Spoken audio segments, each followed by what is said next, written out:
This episode contains sexual content. We were told to pack our bags for a couple of weeks and put them in the back of the car. We didn't stop, really, and we drove through the night, but we didn't stop to sleep.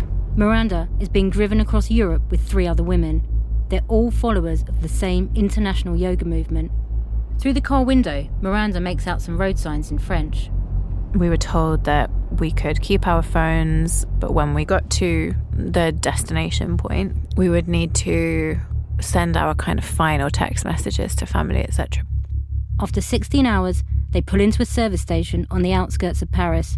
A people carrier pulls up beside them and 2 Romanian men tell them to get in. They said, "Have you turned your phones off?" And then we got into the car. We were told that there were dark glasses and hats in each of the seat pockets, and that we should put on one of these pairs of dark glasses which had masking tape on the inside, and put on a hat and pull it down over our eyes so that we couldn't see where we were going. We were told not to take these off under any circumstances unless we were stopped by the police. The yoga movement these women are part of is called Atman, the International Federation of Yoga and Meditation. Its followers revere a guru called Gregorian Bivolaru. In England, the movement's affiliate is a registered charity called the Tara Yoga Centre.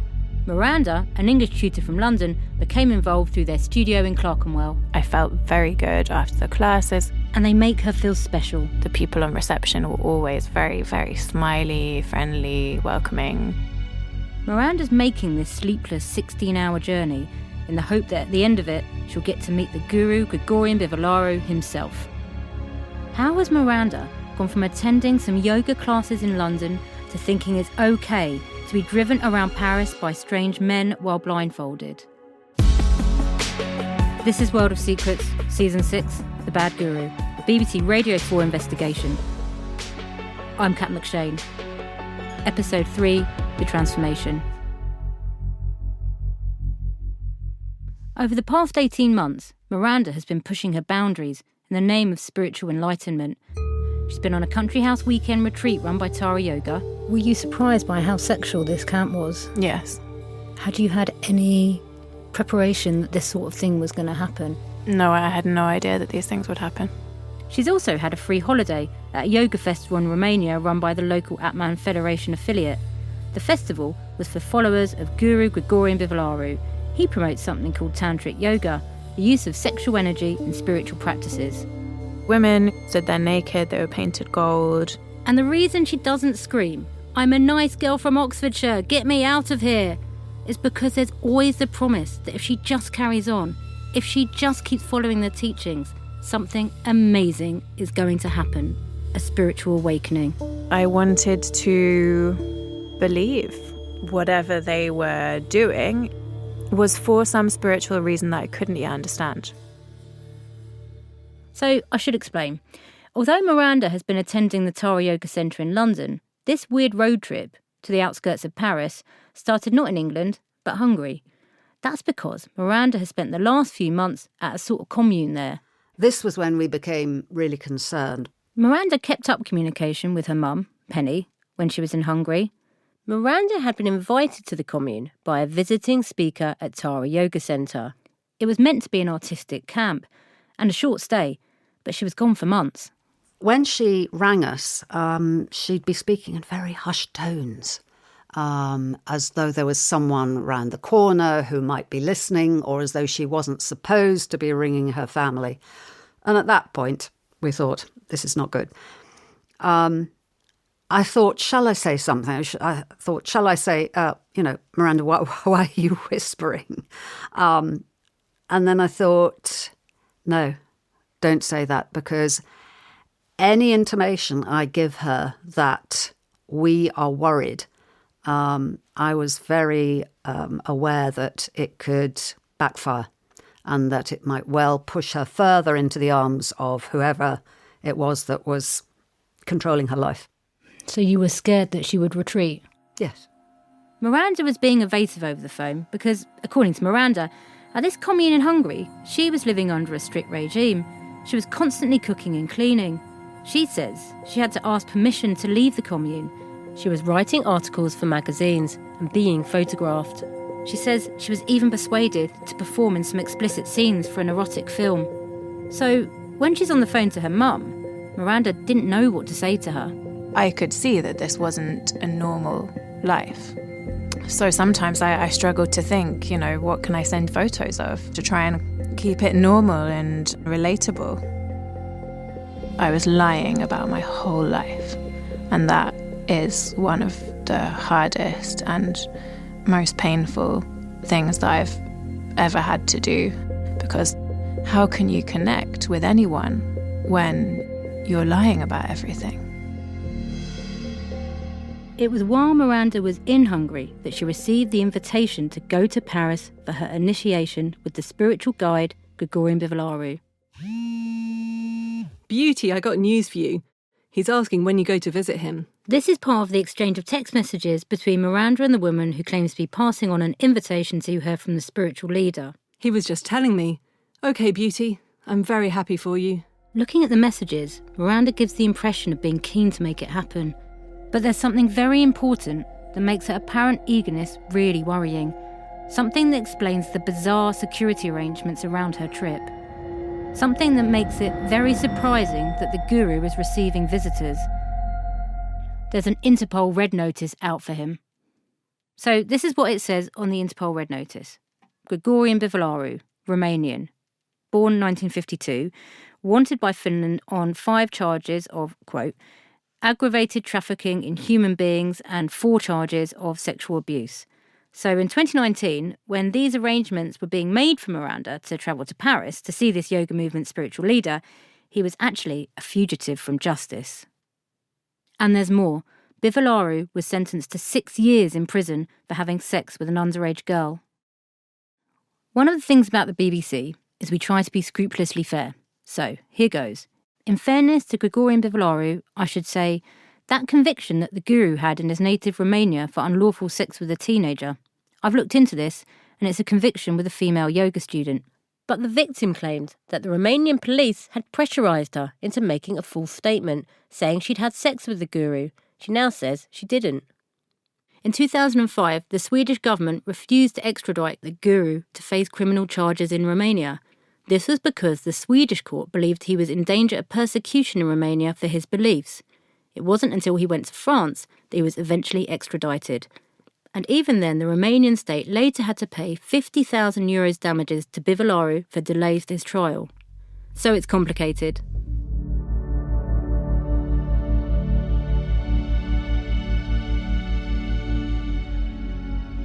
Miranda knew about Bivolaru's conviction, but she believed what she'd been told by other members of the movement, that the guru was the victim of political persecution in Romania. We were advised, rather than Googling him and looking at all of this fake propaganda, to speak to people in the school and to ask them questions and to hear about their experiences with him. And so Miranda hadn't Googled him. Eventually, Miranda gets word while she's in Hungary that she'll be travelling by car with 3 other women to meet the guru. It's important I emphasise that none of the people involved in arranging Miranda's visit to this spiritual guru on the run were, as far as I know, teachers or leaders at Tara Yoga Centre in London. But it looks as if some of the Tara teachers were arranging visits to him for other students. I've spoken to 4 women who were encouraged by teachers at Tara Yoga Centre to visit Gregorian Bivolaru while he was a fugitive. One teacher encouraged a student via email. He invited you, as you know, and said to be very attentive because there are possibilities for demonic influences to stop you meeting him by generating fear. Take the opportunity to go, even if it's only 1 week. Kiss, kiss, kiss, kiss. That woman that email was sent to tells me that she was also encouraged to go by Tara's top teacher and sometime director, Maria Porsvelt. I've been on this tantric path for a bit over 20 years now. Maria is the softly spoken Dane who gives talks on the Tara Yoga Centre's YouTube channel, such as this one entitled Open Couple Relationships. One of the areas of our life that we aim to integrate in a tantric practice, which is a practice that encompasses and integrates all areas of our life in our spiritual practice, would be that of love and relationships.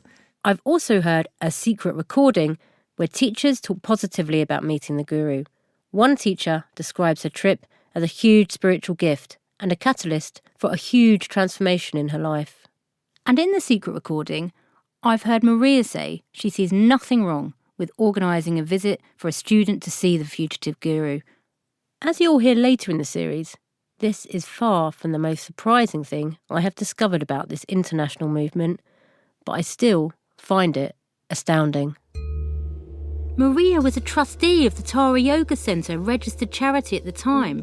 In that position of trust, it appears that she was encouraging the people the charity was meant to serve to visit a man who was subject to an Interpol red notice related to charges for aggravated human trafficking and sexual abuse. We asked individuals who it's alleged encouraged students at Tara Yoga to visit Gregorian Bivolaru while he was a fugitive for a response. None of them replied. The current directors of Tara Yoga Centre didn't address these allegations specifically, but told us due to legal proceedings, which Tara Yoga Centre, quote, will vigorously defend, it would be inappropriate to provide any comment. They also told us they condemn all forms of abuse. When Miranda agreed to go to Paris to meet the guru, she didn't know anything about the Interpol red notice on him.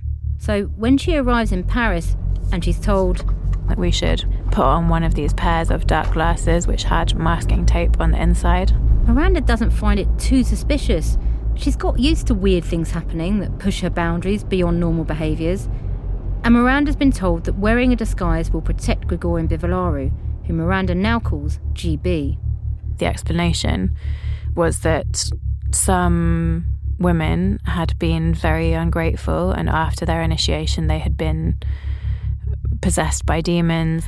They had chosen to tell the police, and that they had put GB and the school's mission in very grave danger. And in order to avoid that ever happening again and to protect GB and to protect the school's mission, they had to do that now. Miranda's not the only woman I've spoken with who had this experience. They put dark glasses on, a hat on your head. They drive you around in circles in the city. The second you get in the car, glasses on, hat over your head, duck down. You've got to sit down lower, lower. No, you're up too high. Go down lower. No, pull those glasses, pull that hat back over your head. You've already done so many weird things, I guess. It's just like, okay, God, this is bizarre. Beck is Australian and became involved in Bivolaru's network through a yoga school in India. Beck made a similar journey to Miranda's through the Paris streets. You think, if I said, let me out of the car, they would let me out of the car. But the fact is, you wouldn't be let out of the car because I've done it. I did it. I'm like, you got to let me out of the car now, no, immediately, now. I'm sick. I'm going to vomit. I can't stand this anymore. You're going to let me out of the car now. And then they're like, just wait a minute. And I'm getting progressively more and more distressed. Just in a minute. Yeah, in a minute. And then like 20 minutes has gone by. So yeah, they will not let you out of the car. And I was aware that we stopped and an automatic gate opened. And someone opens the door, takes you by the arm, walks you. You come inside of the metal gate, the gate closes behind you, and then they take you by the arm with the thing over your head. The women aren't being taken straight to see Gregorian Bivolaru. Instead, they've arrived at a holding house, where they'll wait until he's ready to call them for their initiation with him. And the first thing that we had to do was to open our suitcases for them to be checked. We had to hand over our passports, mobile phones, credit cards, any other IDs. These were then foil wrapped. They told us that they were doing that and putting them away in a cupboard so that the electromagnetic frequencies of these objects wouldn't interfere with the energy field of the house. And in terms of the passport, was that just something that you were used to? It was seen as a deficiency if you questioned anything, whereas if you were open-minded, accepting, surrendered, this was seen as a proof of your existing level of spiritual advancement. Miranda doesn't know it yet, but she'll be living in Paris for almost 3 weeks. In fact, Miranda won't touch British soil for some time. The house sprawls across 3 stories. A courtyard surrounds the property, which has tall, gated entrances on both sides. Inside, on the basement floor, there was a yoga room. Upstairs, you walked into a kind of red carpeted, a kind of a landing area. Then there were a couple of bedrooms, maybe 3 bedrooms on that floor. Then there was this kind of winding staircase with a lot of bookshelves. According to Miranda, she's given an unrelenting series of bizarre tasks to complete before being deemed ready for the spiritual guide. First naked photos with her date of birth on it, then watching testimonials of women who had been initiated by him. We had to sign various questionnaires. There was one about what different types of orgasm you'd had. We were asked to record testimonies about all of the wonderful spiritual experiences we were having in the house and what a great time we were having. We had to watch mainstream porn and write reflections about the women and how we thought that they were exemplifying certain states of femininity. Pages and pages of non-disclosure forms are signed. Sometimes Miranda's asked to sign confusing declaration of consent late at night, and a vow of secrecy is taken. I hereby solemnly swear that I will never tell anyone about all of the wonderful states and experiences I've had. And if I do, I will face grave, even dire consequences on my future health and spiritual development. By the fact that you're hearing Miranda talk about this, you can infer that she later decides to break this vow. But back in Paris in 2019, she really believes bad things will happen to her if she tells anyone what happens in this house. And Miranda wants to follow their orders. She was given rules to follow, lots of rules. You weren't allowed to open the windows, or if the windows were cracked open, you weren't allowed to talk. I did sometimes. When I was alone in the toilet, I stood on top of the toilet and cracked open the window and looked outside because I missed seeing the outside. We were, shut in that building, and I guess it was on some level some small act of freedom or rebellion. One day, Miranda spots someone she recognises at the house, the winner of what's called the Miss Shakti competition. It's something Miranda witnessed at the yoga festival she attended in Romania. Kind of hyper-sexualised Miss World. Part of this winner's prize was to live with the spiritual guide. She was completely isolated, and she had quite short hair from having shaved her head recently. And she lived in a shed just outside the main house. And I noticed that she didn't really come in during the day. She would sleep during the day and come in to use the bathroom and eat and do her yoga practice at night. And she was not thinking kind of normally or rationally. According to Miranda, the female leaders in the house give her a statement written by Gregorian Bivolaru that outline the deficiencies he sees in this woman. Here's a flavour of what Miranda says she remembers about what was in the letter. She was very chaotic. She couldn't be trusted. She was a liar, and basically telling everyone to stay away from her. And he had her on a tapas, or a spiritual program of doing 10 days on the Ashara diet, which is just grains and water and salt, and 10 days off. And also on a tapas of drinking her urine. And I definitely witnessed the staff, the women who are volunteering there full time, being really abusive towards her, really unkind.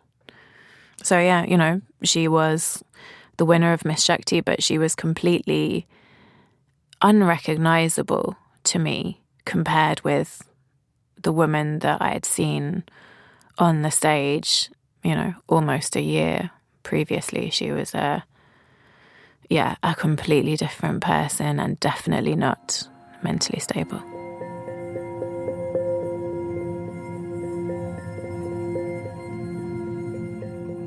Miranda has become used to increasingly strange situations over the year and a half since she joined Tara Yoga in London.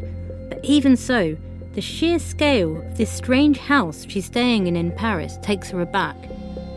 The bedrooms contain multiple double mattress bunk beds. And people were constantly coming and going. So you might have been sharing a bed with one woman for 2 nights, another woman for a week, another woman you never met before might just turn up and be in the bed next to you at 3 a.m. So you just got used to this, to unexpected things just kind of fairly constantly happening, and to nothing really being explained to you. Some have been here for days, some for months. Some seem to live here. And what sort of countries were people there from? Russia, Australia, Czech Republic, Italy, Portugal, Brazil, Argentina, Romania, Spain, the UK, America, North America, Germany, Finland, Denmark, Iceland, Slovenia, Slovakia.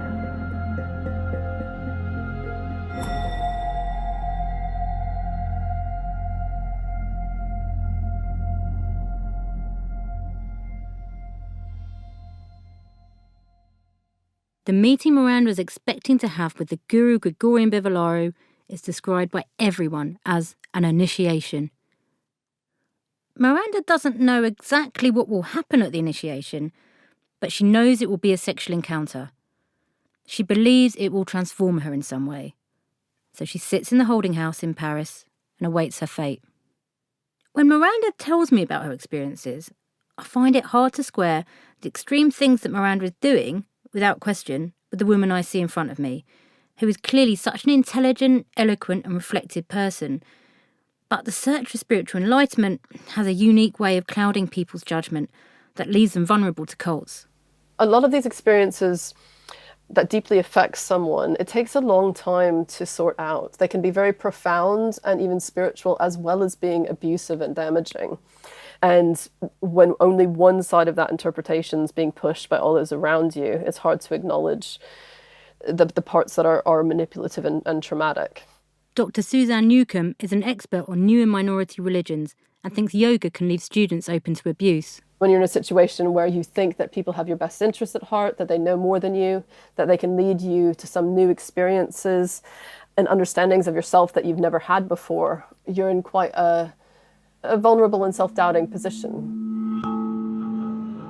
It was a friendly and community-minded place. All of these nice, smiley, shiny, happy, good-looking people. There was this sense that these people cared and that they had this love and affection for you.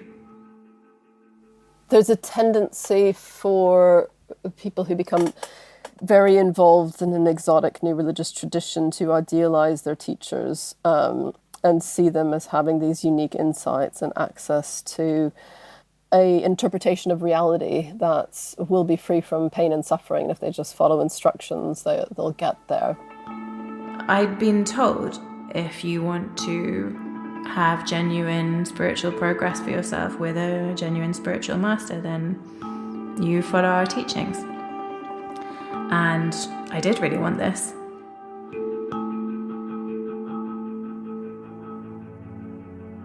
About 2.5 weeks after arriving at the holding house in Paris, Miranda is told it's time.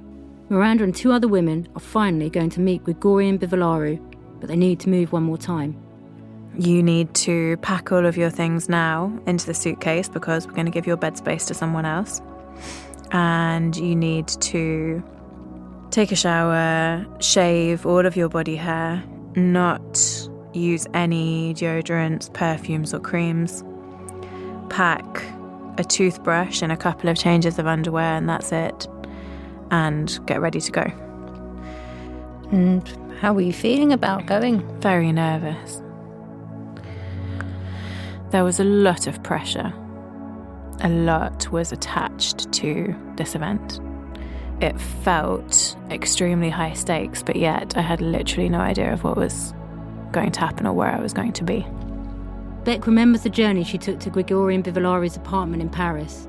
You're not allowed your phone or passport. You're not allowed a piece of paper or a pen or anything to write on or record anything in any way. You're allowed one clear plastic bag, not any perfumes, not any lipsticks, one clear plastic bag. We were just kind of silent there in the car, and the coping mechanism, I guess, which came to me was to recite a kind of mantra, I suppose, internally. You're driven into a basement car park, blindfolded, walked through the basement car park to an elevator. We were told to not walk together, to not talk, walk one behind the other. And going through this door, we came into a kind of communal garden space with a pathway. You know, there was greenery. The apartment buildings looked relatively modern. And as we were walking through this garden with this plastic bag in my hand, with my toothbrush and 2 or 3 pairs of underwear, and we were all wearing dresses, I can remember thinking, what would I do if I changed my mind right now? We came to a door on the left-hand side. We knocked on the door and waited.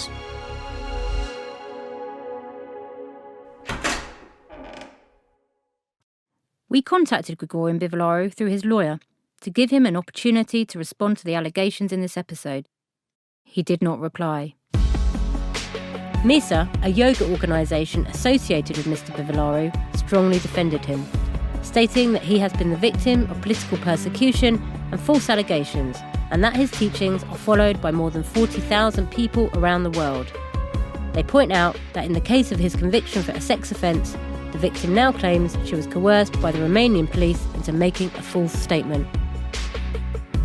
Next time on World of Secrets, The Bad Guru. She said, look, we do cam girl work and you need to pay for your passage here. World of Secrets, The Bad Guru is a BBC Studios audio production. It's presented by me, Kat McShane, and produced by myself and Emma Weatherall.